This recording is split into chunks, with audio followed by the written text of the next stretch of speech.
Greetings for everyone. Okay, so I'm going to be straight and just start reading, but before that I have to check the quality of my voice.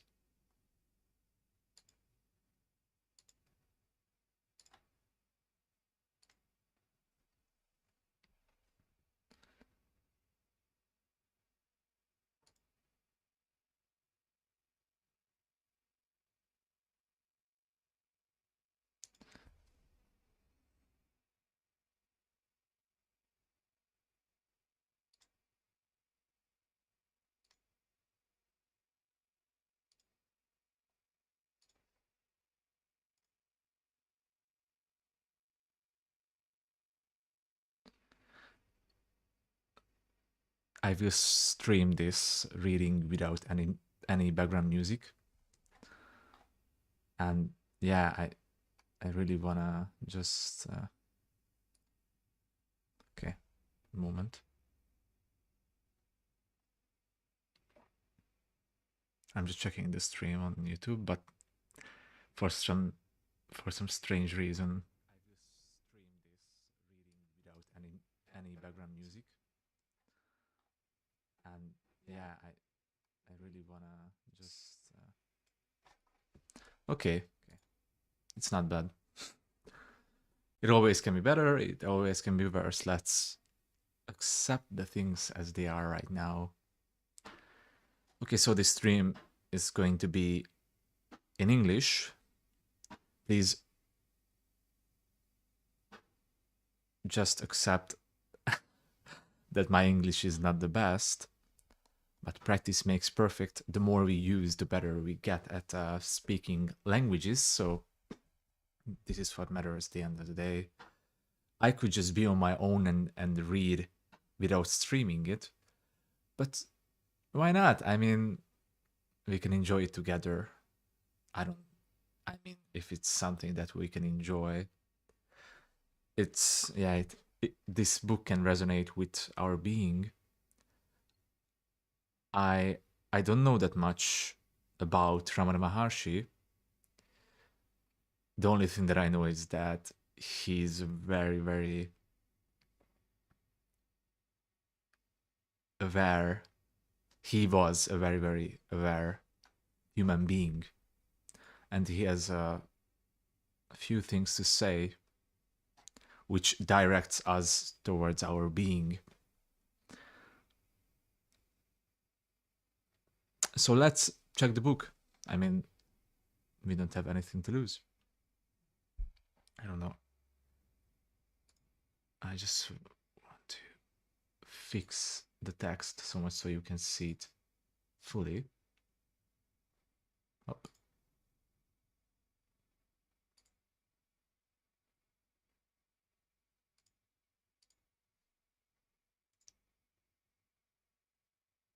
Yeah, perfect.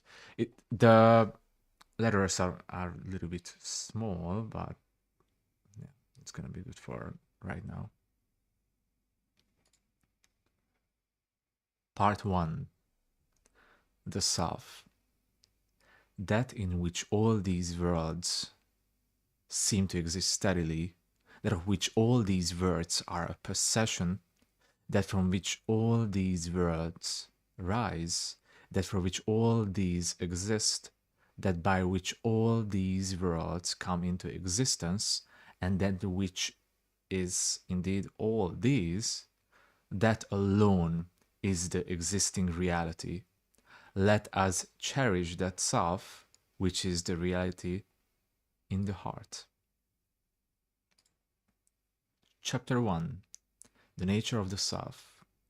The essence of Sri Ramana's teachings is conveyed in his frequent assertions that there is a single immanent reality directly experienced by everyone, which is simultaneously the source, the substance, and the real nature of everything that exists. He gave it a number of different names, each one signifying a different aspect of the same indivisible reality. The following classification includes all of his more common synonyms and explains the implications of the various terms used. The self. This is the term he used the most frequently. He defined it by saying that the real self or real I is, contrary to perceptible experience, not an experience of individuality, but a non-personal, all-inclusive awareness. It is not to be confused with the individual self, which he said was essentially non-existent, being a fabrication of the mind which obscures the true experience of the real self. He maintained that the real self is always present and always experienced, but he emphasized that one is only consciously aware of it as it really is when the self-limiting tendencies of the mind have ceased. Permanent and continuous self-awareness is known as self-realization.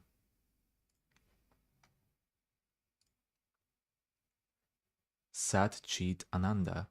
This is a Sanskrit term which translates as being consciousness bliss. Sri Ramana taught that the self is pure being, a subjective awareness of I am, which is completely devoid of the feeling I am this or I am that. There are no subjects or objects in the self. There is only an awareness of being. Because this awareness is conscious, it is also known as consciousness. The direct experience of this consciousness is, according to Sri Ramana, a state of unbroken happiness, and so the term ananda or bliss is also used to describe it. These three aspects, being, consciousness, and bliss, are experienced as a unitary whole and not as separate attributes of the self. They are inseparable in the same way that wetness, transparency, and liquidity are inseparable properties of water. God. Sri Ramana maintained that the universe is sustained by the power of the self. Since theists normally attribute this power to God, he often used the word God as a synonym for the self. He also used the words Brahman, the supreme being of Hinduism, and Shiva, a Hindu name for God, in the same way. Sri Ramana's God is not a personal God. He is the formless being which sustains the universe. He is not the creator of the universe. The universe is merely a manifestation of his inherent power. He is inseparable from it, but he is not affected by its appearance or its disappearance.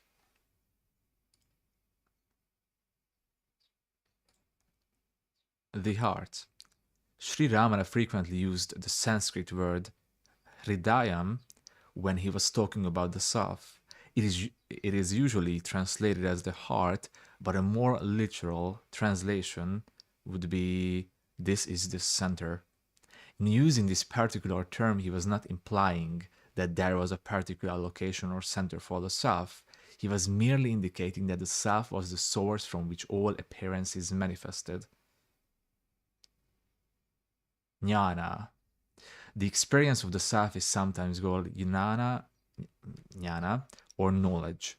This term should not be taken to mean that there is a person who has knowledge of the self, because in the state of self-awareness there is no localized knower, and there is nothing that is separate from the self that can be known. True knowledge, or jnana, is not an object of experience, nor is it an understanding of a state which is different and apart from the subject knower. It is a direct and a knowing awareness of the one reality in which subjects and objects have ceased to exist. One who is established in this state is known as a jnani. Turiya and Turiyatita. Hindu philosophy postulates three alternating levels of relative consciousness: waking, dream, and deep sleep. Sri Ramana stated that the self was the underlying reality which supported the appearance of the other three temporary states. I need a moment.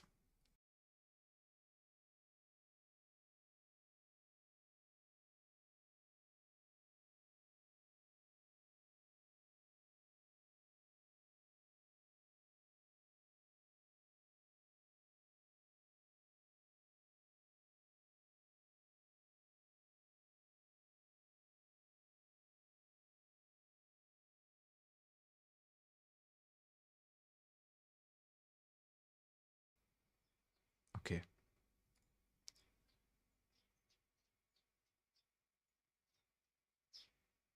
Because of this, he's sometimes called the self-turiya avashata, or the fourth state. He also occasionally used the word turiyatita, meaning transcending the fourth, to indicate that there are not really four states, but only one real transcendental state. Other terms.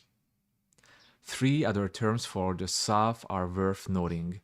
Sri Ramana often emphasized that the self was once real and natural state of being, and for this reason he occasionally employed the terms sahaja sthiti,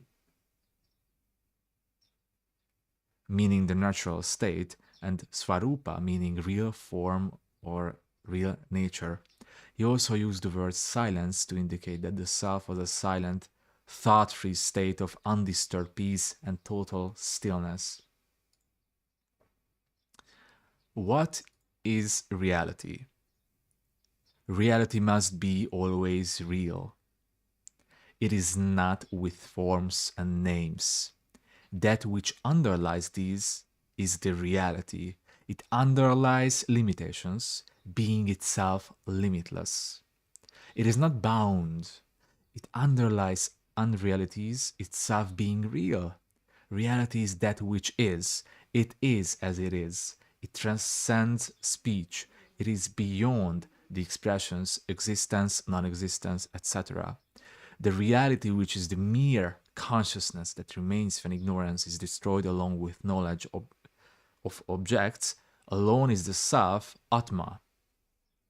In the Brahma Svarupa, real form of Brahman, which is abundant self-awareness, there is not the least ignorance.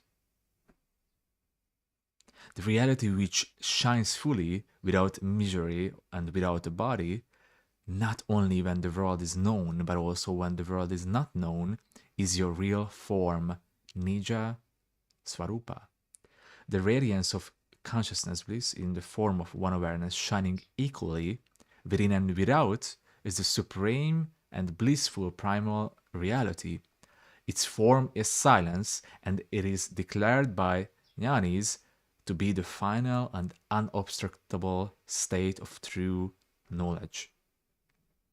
Known that jnana alone is non-attachment, jnana alone is purity, jnana is the attainment of God, jnana which is devoid of forgetfulness of self alone is immortality, jnana alone is everything. What is the awareness and how can one obtain and cultivate it? You are awareness. Awareness is another name for you. Since you were awareness, there is no need to attain or cultivate it. All that you have to do is to give up being aware of other things, that is of the not self. If one gives up being aware of them, then pure awareness alone remains, and that is the self. If the self is self-aware, why am I not aware of it even now? There is no duality. Your present knowledge is due to the ego and it is only relative. Relative knowledge requires a subject and an object, whereas the awareness of the self is absolute and requires no object. Remembrance also is similarly relative, requiring an object to be remembered and a subject to remember. When there is no duality, who is to remember whom? The self is ever present. Each one wants to know the self. What kind of help does one require to know oneself? People want to see the self as something new. A moment.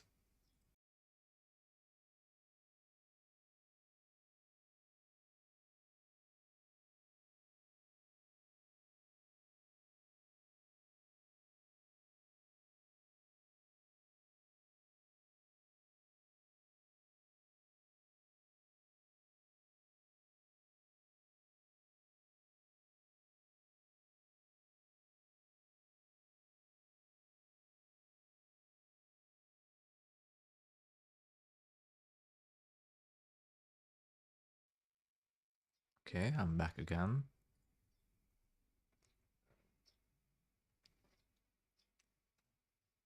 People want to see the self as something new, but it is eternal and remains the same all along. They desire to see it as a blazing light, etc. How can it be so? It is not light, not darkness. It is only as it is. It cannot be defined. The best definition as I am that I am. The Srutis, scriptures, speak of the self as being the size of one's thumb, the tip of the hair, an electric spark, vast, subtler than the subtlest, etc. They have no foundation in fact.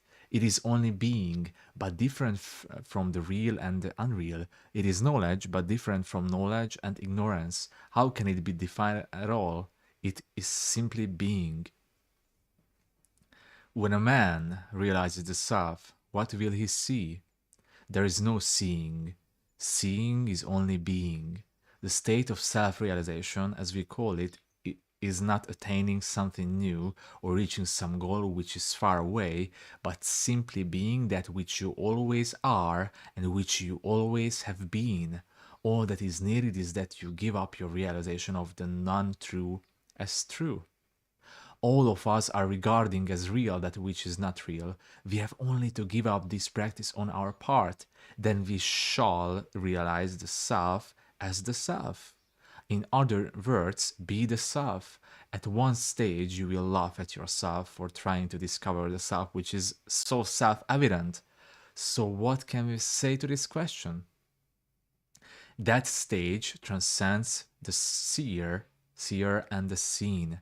There is no seer there to see anything. The seer who is seeing all this now ceases to exist and the self alone remains. How to know this by direct experience? If we talk of knowing the self, there must be two selves, one a knowing self, another the self which is known, and the process of knowing. The state we call realization is simply being oneself, not knowing anything or becoming anything. If one has realized, one is that which alone is and which alone has always been. One cannot describe that state. One can only be that. Of course, we lose the talk of self-realization for want of a better term.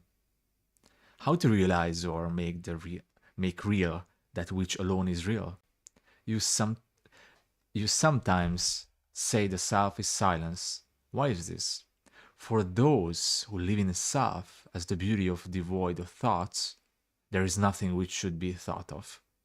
That which should be adhered to is only the experience of silence, because in that supreme state nothing exists to be attained other than oneself.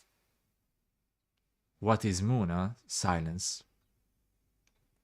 That state which transcends speech and thought is Mona. I don't know how to express, how to pronounce that. That which is Mona, let's say. How can Mona be explained in words? Sages say that the state in which the thought I, the ego, does not rise even in the least, alone is self, svarupa, which is silence. That silent self alone is God. Self alone is the jiva, an individual soul. Self alone is this ancient world. All other knowledges are only pity and trivial knowledges. The experience of silence alone is the real and perfect knowledge. Know that the many objective differences are not real but are mere superimpositions on self, which is the form of true knowledge.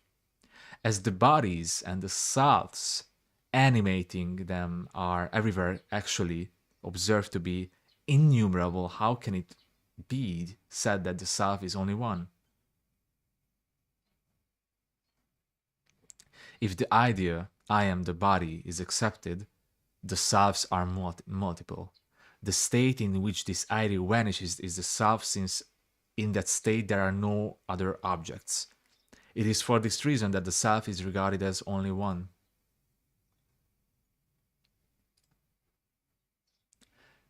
If the idea, I am the body, is accepted, oh, yeah, okay, I read that.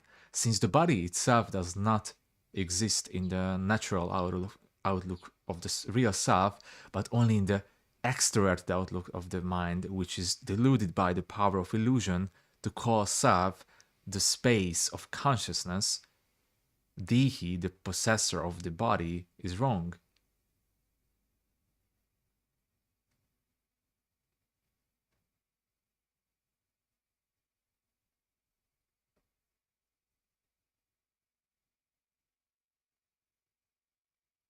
The world does not exist without the body. The body never exists without the mind never exists without consciousness, and consciousness never exists without the reality. For the wise one who has known self by diving within himself, there is nothing other than self to be known. Why? Because since the ego, which identifies the form of a body as I, has perished, he, the wise one, is the formless existence consciousness. The jnani, one who has realized the self, knows he is the self and that nothing, neither his body nor anything else, exists but the self. To such a one, what difference could the presence or absence of the body make? It is false to speak of realization. What is there to realize? There is as it is always. We are not creating anything new or achieving something which we did not have before. The illustration given in books is this: we dig a well and create a huge pit. The space in the pit or well has not been created by us. We have just removed the earth which was filling the space there. The space was there then, is also there now. Similarly, we have simply to throw out all the age-long samskaras, innate tendencies, which are inside us. When all of them have been given up, the self will shine alone. But how to do this and attain liberation? By the way, excuse me for weird sounds. Is my stomach creates weird sounds because I'm fasting and yeah, had a very intense workout today, and I still haven't eaten yet anything. So yeah, I don't want to stop streaming because of this weird sounds. So just yeah, just to clarify this thing.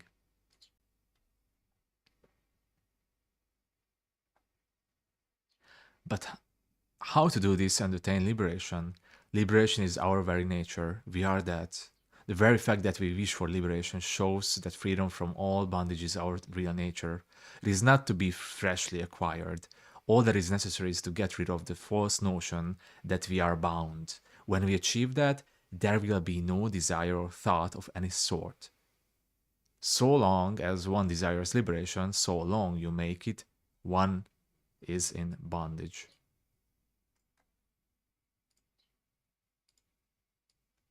Yeah, we are in bondage if we seek to seek liberation. We are liberation, actually. The state, I mean the thoughtless state, the emptiness and the fullness is our state. I mean emptiness and the fullness at the same time, which we cannot call, which they call God, is our real state,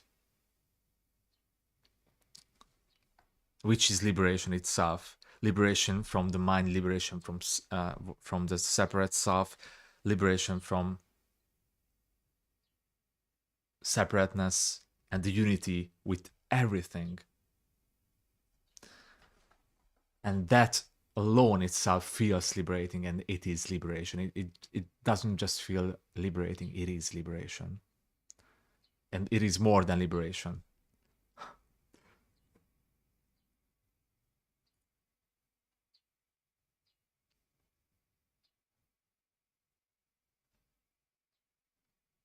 For one who has realized his self, it is said that he will not have the three states of wakefulness, dream, and deep sleep. Is that a fact? What makes you say that they do not have the three states? In saying I had a dream, I was in deep sleep, I am awake, you must admit that you were there in all the three states. That makes it clear that you were there all the time. If you remain as you are now, you are in the wakeful state. This becomes hidden in the dream state, and the dream state disappears when you are in deep sleep. You were there then, you are there now, and you are there all at all times. The three states come and go, but you are always there. It is like a cinema. The screen is always there, but several types of pictures appear on the screen and then disappear. Nothing sticks to the screen, it remains a screen. You were there then, you are there now, and you are there at all times. The three states come and go, but you are always there. It is like a cinema. The screen is always there, but several types of pictures appear on the screen and then disappear. Nothing sticks to the screen, it remains a screen. Similarly, you remain your own self in all the three states. If you know that, the three states will not trouble you, just as the pictures which appear on the screen do not stick to it.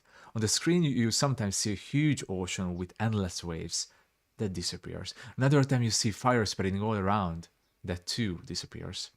The screen is there on both occasions. Did the screen get wet with the water, or did it get burned by the fire? Nothing affected the screen. In the same way, the things that happen during the wakeful, dream, and sleep states do not affect you at all. You remain your own self. Does that mean that although people have all three states, wakefulness, dream, and deep sleep, these do not affect them?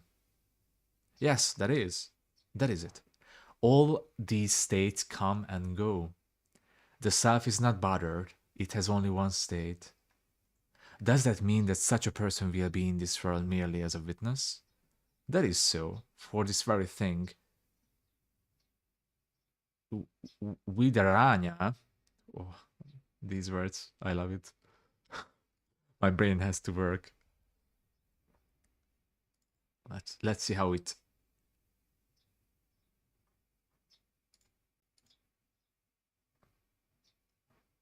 Vidyaranya. Vidaranya, let's say. I think it's not the right pronunciation. That is so for this very thing. Vidyaranya, in the 10th chapter of the Pancharisi, gives as example the light that is kept on the stage of the theater. When a drama is being played, the light is there, which illuminates without any distinction all the actors, whether they be kings or servants or dancers, and also all the audience. That light will be there before the drama begins, during the performance, and also after the performance is over. Similarly, the light within, that is the self, gives light to the ego, the intellect, the memory, and the mind without self being subject to processes of growth and decay.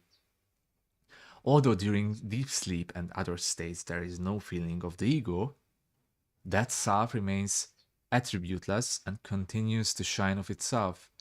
Actually, the idea of the self being the witness is only in the mind. It is not the absolute truth of the self. Witnessing is relative to object witnessed. Both the witness and his object are mental creations. Let's stop for a moment and take a deep breath.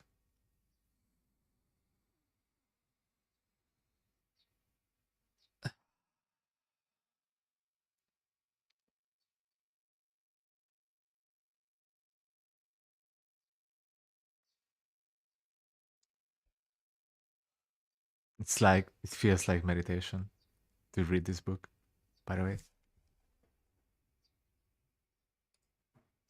How are the three states of consciousness inferior in degree of reality to the fourth, to Riya?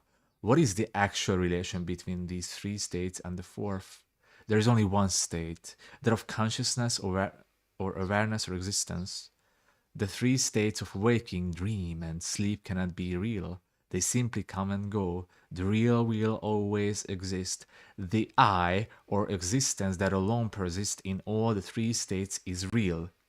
The other three are not real, and so it is not possible to say they have such and such a degree of reality. We may roughly put it like this: existence or consciousness is the only reality. Consciousness plus waking we call waking. Consciousness plus sleep we call sleep. Consciousness plus dream we call dream. Consciousness is the screen on which all the pictures come and go. The screen is real, the pictures are mere shadows on it. Because by long habit, we have been regarding these three states as real, we call the state of mere awareness or consciousness the fourth. There is, however, no fourth state, but only one state. There is no difference between dream and the waking state, except that the dream is short and the waking long. Both are the results of the mind. Because the waking state is long, we imagine that it is our real state. But as a matter of fact, our real state is Turiya, or the fourth state, which is always is as it is, and knows nothing of the three states of waking, dreams, or sleep. Because we call these three avastas states, we call the fourth state also Turiya avasta. But it is not an avasta, but the real and nature of the self. When this is realized, we know it is not a turiya or fourth state, for a fourth state is only relative, but turiyatita, the transcendent state. But why should these three states come and go on the real state or the screen of the self? Who puts this question? Does the self say these states come and go? It is the seer who says these come and go. The seer and the seen together constitute the mind. See if there is such a thing as the mind. Then the mind merges in the self, and there is neither the seer nor the seen. So the real answer to your question is they neither come nor go. The self alone remains as it ever is. The three states owe their existence to non-inquiry, and the inquiry puts an end to them. However, much one may explain, the fact will not become clear till one attains self-realization and wonders how one was blind to the self-evident and only existence so long. What is the difference between the mind and the self? There is no difference. The mind turned inwards is the self. Turned outwards, it becomes the ego and all the world. Wow. That is awesome. Awesome, you said. What is the difference between the mind and the self? There is no difference. The mind turned inwards is the self. Turned outwards, it becomes ego and all the world. Cotton made into various clothes we call by various names. Gold made into various ornaments we call by various names. But all the clothes are cotton and all the ornaments gold. The one is real, the many are mere names and forms. But the mind does not exist apart from the self. That is, it has no independent existence. The self exists without the mind, never the mind without the self. There is no difference. The mind... Oh, yeah. Lower, lower, lower, Daniel. Brahman is said to be Sat Chit Ananda. What does that mean? Yes, that is so. That which is only Sat. That is called Brahman. The how to,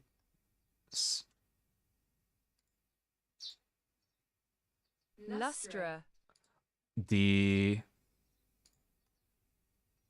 the luster of Sat is Chit and its nature is Ananda. These are not different from Sat. All the three together are known as Sat, Chit, Ananda. As the self is existence, Sat, and consciousness, Chit, or Chit, Chit. What is the reason for describing it as different from the existent and the non-existent, the sentient and the insentient? Although the self is real, as it comprises everything, it does not give room for questions involving duality about its real and or unreality, about its reality or unreality. Therefore, it is said to be different from the real and the unreal. Similarly, even though it is consciousness, since there is nothing for it to know or to make itself known to, it is said to be different from the sentient and the insentient.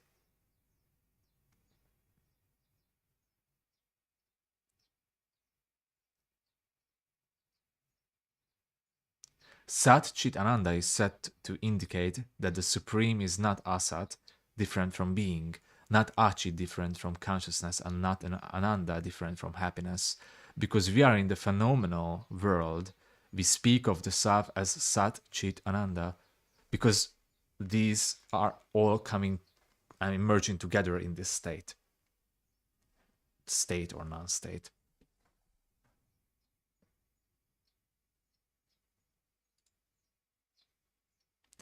In what sense is happiness or bliss, Ananda, our real nature? Perfect bliss is Brahman. Perfect peace is perfect peace is of the self. That alone exists and is consciousness. That which is called happiness is only the nature of self. Self is not other than perfect happiness. That which is called happiness alone exists. Knowing that fact and abiding in the state of self, enjoy bliss eternally. If a man thinks that his happiness is due to external causes and his possessions, it is reasonable to conclude that his happiness must increase with the increase of possessions and diminish in proportion to their diminution. Therefore, if he is devoid of possessions, his happiness should be nil.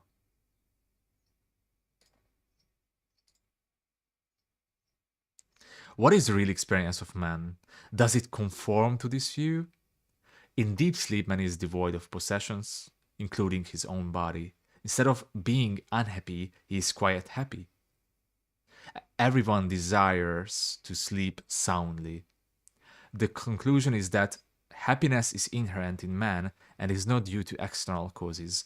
One must realize the self in order to open the store of unalloyed happiness.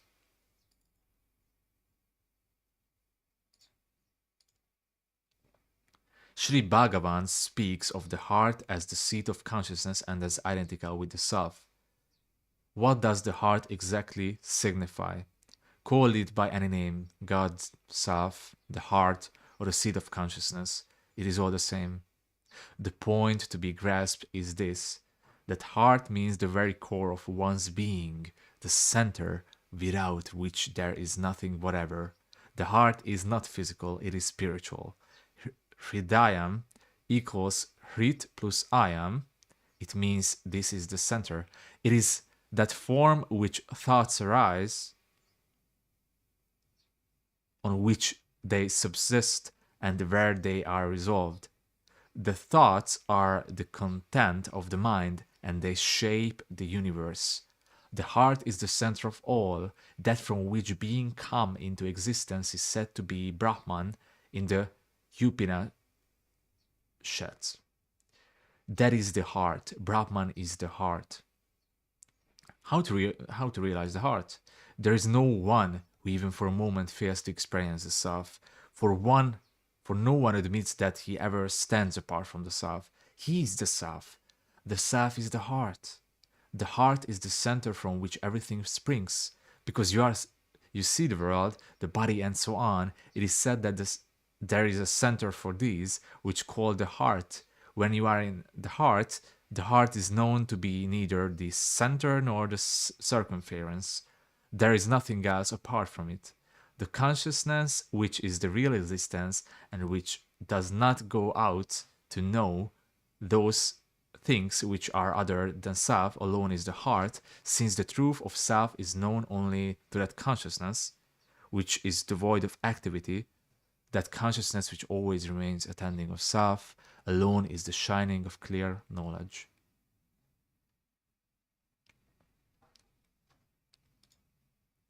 Wow.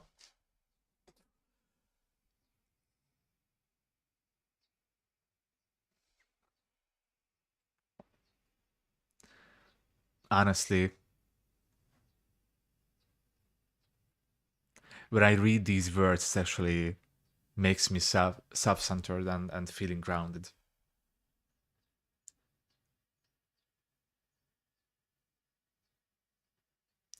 I cannot qualify it as an awesome book or a very, very. It has no knowledge in it because it actually just reminds you of the source that you are. But actually, there is nothing to be reminded of. The mind wants to understand, of course. So the very nice thing about it that usually when we read a book, we think about it. This book, you feel it inside you. You feel the connectedness, you feel the oneness if you really stop the logical mind and just feel the book. Just become the book at the time, and it gives you anything your mind wanted actually, and yeah, just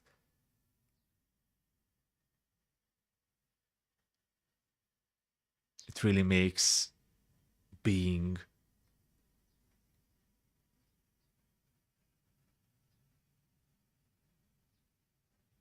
much easier to access and to shut down the mind, because the being is always there, but we tend to use our mind too much, right? So this book shuts down the mind. Even if I read it, my mind shuts down and it comes from the heart. So yeah, thank you for this chapter, and we will continue on the next stream in the next